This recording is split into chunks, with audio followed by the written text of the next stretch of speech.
Okay, elbow lever, single arm croc. So this one is actually not too hard to learn. Some of the main things we need to think about is a base of support that makes sense, and then the seesaw effect. So you want to make sure that the middle of the seesaw is your elbow on top of the middle of the hand, and then you have equal weight or equal lever arm or equal amounts of energy, if you want to call it that, on each side, and which creates balance. So you can make it very small,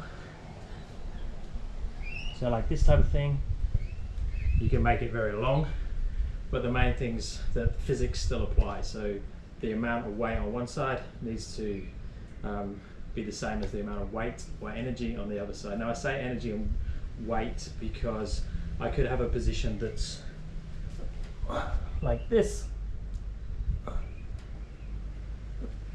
So the lever arms, the weights might be different on each side, but because the legs are up in the air and the head and the shoulders are lower to the floor, that allows you to have something longer and heavier this side, if something's shorter and lighter on this side, but it's closer to the base of support. So as long as you just keep that in the middle, that's simple. Now the main thing to start working on is positioning. So we want to try and get the elbow as close to the center of our body as possible while maintaining this elbow on top of the hand position. So a good one to practice is just pulling in like this, trying to get the elbow towards the belly button. I could do that up against the wall. So I can do the same thing here. So placing, trying to get the belly button to the elbow and the elbow towards the belly button while trying to maintain this hand on top here. A simple way to play with it is to come into this position, fingers to the outside there, and all I'm going to do is slowly walk around as I bend the elbow. So I'm bending the elbow, taking the belly button to the elbow, and then I just sit some weight onto it and see if I can lift the knee slightly, and then obviously do the same thing on the opposite side.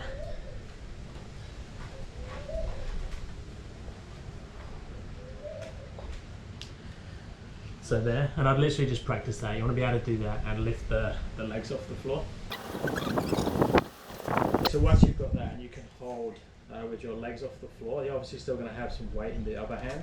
Then all we can do is start to open it out. And in some ways it's actually easier when you open it out because it's easier to tense the stomach, because what's going to happen to start with is the elbow is going to sink into the stomach and start pushing on organs and stuff, and your body doesn't like that. So we want to create a little bit of tension where we can push down to the elbow and it's not going into your organs.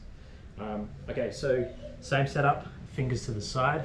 Now I'm going to walk around and I'm just going to extend the body out, and I'm going to try and lay down belly button on top of the elbow. So now I have weight in both feet, weight in the left hand and the right hand. I'm going to try and just lean back now so I've got more weight into my toes, but the elbow is still staying roughly on top of the hand. And then see, by tensing the stomach, see if I can lift up. And then obviously same thing on the other side. So just see if you can do that. Now obviously we have the weight in the feet, so we have a bias, so more strength, more energy, more weight on this side. We can reverse it and do exactly the same thing. So think that seesaw, we're just now going to put more weight into the left hand. So I'm going to take the left hand away and I'm going to lift the feet up in the air and do exactly the same thing.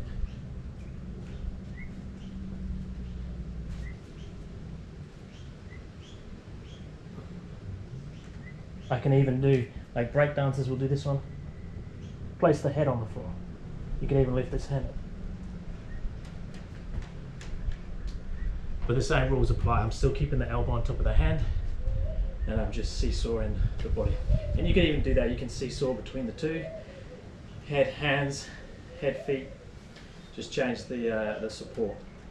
And then obviously we want to get to the point where we can lift up either the feet or the hand. So I find the easiest way to teach it, and the way I learned it, was just to go like we do in a one-arm handstand, is we start to reduce fingers. So we can go up to 5 fingers, 4 fingers, 3 fingers, 2 fingers, 1 finger, and as we do that, we slowly take this hand further and further away. So here, 5 fingers, 4 fingers, 3 fingers, 2 fingers, 1 finger, and then eventually lift.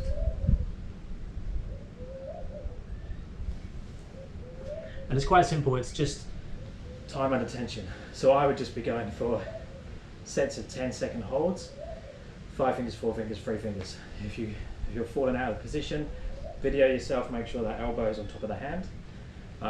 And then once you're starting to balance it, and if you've got a good handstand, you've got a handstand push-up, or at least a eccentric handstand push-up, you can start playing with the lower 2 elbow lever. So just in a handstand position, lowering down, and then bias to the side, and then finish in that position.